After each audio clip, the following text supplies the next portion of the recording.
আসসালামু আলাইকুম রহমতুল্লাহি ওয়া বারাকাতুহু। আপনারা 21 জুলাই 21 তারিখ একটা আপনার আপলোড দিয়েছিলাম কিউবি আলফা N95, এটা আনবক্সিং রিভিউ দিয়েছিলাম। তো আজকে আমি ভাবছি 10 দিন মতো ইউজ করার পর এটা রিভিউ দিব। যারা নিতে চান এটার ভালো মন্দ দেখে দেখে শুনে নেবেন বা চুজ করতে পারেন।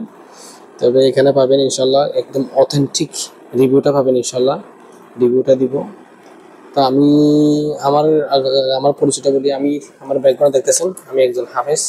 আমি মাদ্রাসায় খেদমত করি, হেফজখানে খেদমত করি। রাতের বেলা পোলাপান ঘুমাইলে আমি একটু ইউটিউব দেখি, অথবা আমি ভার্সিটিতে পড়ি। আমি ভার্সিটিতে পড়ার আমার অ্যাসাইনমেন্টগুলো রেডি করি। দেন আমার একটা শখ হচ্ছে আমার গ্রাফিক্স ডিজাইনার হওয়া। তো টুকটাক গ্রাফিক্স ডিজাইনের কাজ করি, যদিও এটা দিয়ে ওরা বলে দিছি গ্রাফিক্স ডিজাইন বা বাড়ি সফটওয়্যারগুলো রান করা যাবে না, তবে প্রাথমিক লেভেলে প্রাইমারি লেভেলের কাজগুলো করা যাবে। তবে আলহামদুলিল্লাহ আমি এখনো মতো ওই গ্রাফিক্স ডিজাইনের যেগুলা মেইন সফটওয়্যার ফটোশপ, ইলাস্ট্রেটর ভালো মতো রান করতে পারতেছি, ভালো মতো চলতেছে। যাই হোক, এখানে আমাদের প্রোডাক্ট ঢুকি। এটা হচ্ছে আপনার মেটাল বডি, একদম মেটাল। এটা হচ্ছে এখানে আপনার এই পাশে আছে আপনার র্যাম, SSD, ওই হার্ড ডিস্কগুলো এখানে আছে। আর এটা একটা হিটিং ইস্যু থাকার কারণ হচ্ছে আপনার এইখানে র্যাম, তারপর আছে আপনার SSD এখানে থাকার কারণে মনে হয় মেবি ওখানে আপনার প্রসেসরটাও আছে, একটু হিটিং ইস্যু আছে। এটা হচ্ছে মেটাল বডি।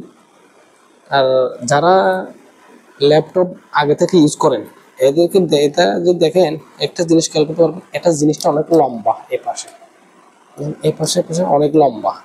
তারপর প্রস্থ দিক দিয়ে একটু বাটি বা ছোট, যার কারণে দেখতে কেমন যায় লাগে দেখতে। এটা যারা প্রো লেভেলের আছে, যারা ল্যাপটপ আগে থেকে ইউজ করেন এদের জন্য। যারা নিউ লেভেলের ইউজ করেন তাদের মনে হবে না। আমি আগে ইউজ করছিলাম, এই রমজানের পর নিয়েছিলাম, অনেক শখ করে নিয়েছিলাম গ্রাফিক্স ডিজাইনের কাজ করার জন্য। 35,000 টাকা দিয়ে HP G6 আর 8 জেনারেশন 16512 2 মাস ইউজ করতে পারিনি। এগুলো হচ্ছে আপনার ইউজ করা ল্যাপটপ বিভিন্ন ঝামেলা সৃষ্টি করে। বাংলাদেশের মধ্যে মিনিমাম একটা জিনিস খেয়াল করবেন, এই ইউজ ল্যাপটপ যেগুলা বর্তমান বাজারে সেল হচ্ছে এরা আপনার বেশিরভাগ ঝামেলার মধ্যে পড়ে। কি ঝামেলা? বাইফের ঝামেলা, ভোটের ঝামেলা, বিভিন্ন উইন্ডোজ ঝামেলা, উইন্ডোজ বাগ সৃষ্টি করে, যার কারণে ল্যাপটপ ওপেন হয় না বা মনিটর আসে না, ল্যাপটপ ওপেন হয়, চার্জ পায় না, এরকম। যারা এই ল্যাপটপটা নিতে চান এদের জন্য হচ্ছে এটা একটি হিটিং ইস্যু আছে, এটা যদি আপনি মানিয়ে নিতে পারেন। হিটিং ইস্যুটা বড় ধরনের সমস্যা ফেস করতে হবে না, কারণ এরা তো বলে দিছি 3 বছর ওয়ারেন্টি, সার্ভিস ওয়ারেন্টি দিবে, 45 দিনের রিপ্লেসমেন্ট পাবেন, দেন তারপর পাবেন এটা আছে লাইফ টাইম সার্ভিস। তাহলে আর টেনশন কিছু, এখানে হিটিং ইস্যু হয়ে যদি ফুরিয়ে যাক সমস্যা নাই তো। আর এখানে তো এত বড় ইস্যু না, মোটামুটি চালা যায়। ল্যাপটপ আপনার ডাটা কানেক্ট করলে ল্যাপটপ আপনার গরম হবে, এটা স্বাভাবিক। আমি অনেক ল্যাপটপ আগে যেটা ইউজ করতে ওটাও গরম হতো, এটা নিয়ে আপনার সমস্যা ফেস করতে হবে না। এটা হচ্ছে মেটাল বডি, এটা হচ্ছে আপনার মাউস প্যাড, এটা হচ্ছে ফিঙ্গারপ্রিন্ট, অনেক ফাস্ট কাজ করে, ওটা ভালো। এই ফিঙ্গারপ্রিন্টটা অনেক ফাস্ট কাজ করে। তারপর এটা হচ্ছে আমি ইলাস্ট্রেটর, ফটোশপ, ওয়ার্ড, এক্সেল এগুলো আমি ইউজ করি। মোটামুটি আলহামদুলিল্লাহ মোটামুটি সার্ভিস পাচ্ছি প্রাথমিক লেভেলের কাজের জন্য। আর এটা হচ্ছে 16500 GB। এরা প্রথমে দাম চাইছিল আমার, আমি হোয়াটসঅ্যাপ থেকে নক দিয়েছিলাম, এটা অনলাইনে অর্ডার করছি। আমার বাড়ি হচ্ছে চট্টগ্রাম, ঢাকায় যাওয়া তার সম্ভব না, আমি অনলাইনে অর্ডার করছি। তো যারা যদি নিতে চান এরা আপনার 16500 GB এটা নিলেন, এটা নিলে আপনার সেম দাম। যেটা 8 GB আছে এটা 33 ধরছে, আর 16 GB আছে এটা 35 ধরছে।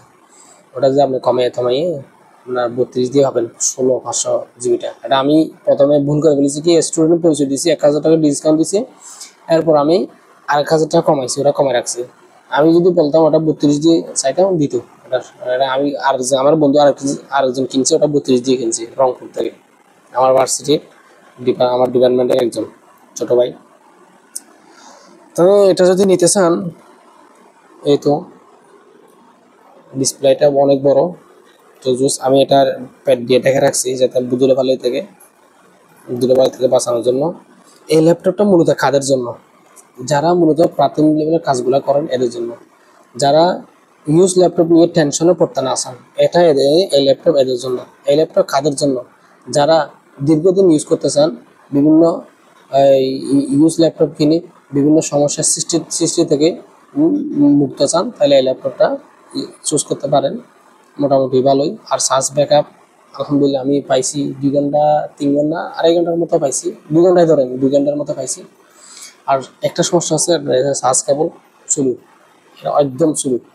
এই চার্জ দেওয়ার আপনার মিনিমাম 2.5 ঘন্টা 2 ঘন্টা লাগতে পারে এই ল্যাপটপটা ফুল চার্জ হইতে এটা মিনিমাম 2 ঘন্টা 2.5 ঘন্টা লাগতে পারে। আর চার্জ ব্যাকআপ মোটামুটি ভালোই দিই। তো এই 10 দিনের মধ্যে এগুলা বুঝলাম। আর আমি ভাবছি আর একটা আগস্টের 1 তারিখ এটা 30 তারিখ একটা রিভিউ দিব 1 মাস পর। তো এই পর্যন্ত থাকেন। আর আমার হচ্ছে আমি প্রফেশনাল না, আমি এটা রিভিউর মধ্যে কথাগুলো গুছাই বলতে পারি নাই, তো এই জন্য দুঃখিত। আর বাকি কোনো কোয়েশ্চেন থাকলে আপনার কমেন্ট সেকশনে বলতে পারেন, আমি দেওয়ার চেষ্টা করবো ইনশাআল্লাহ। আসসালামু আলাইকুম ওয়া রাহমাতুল্লাহি ওয়া বারাকাতুহু।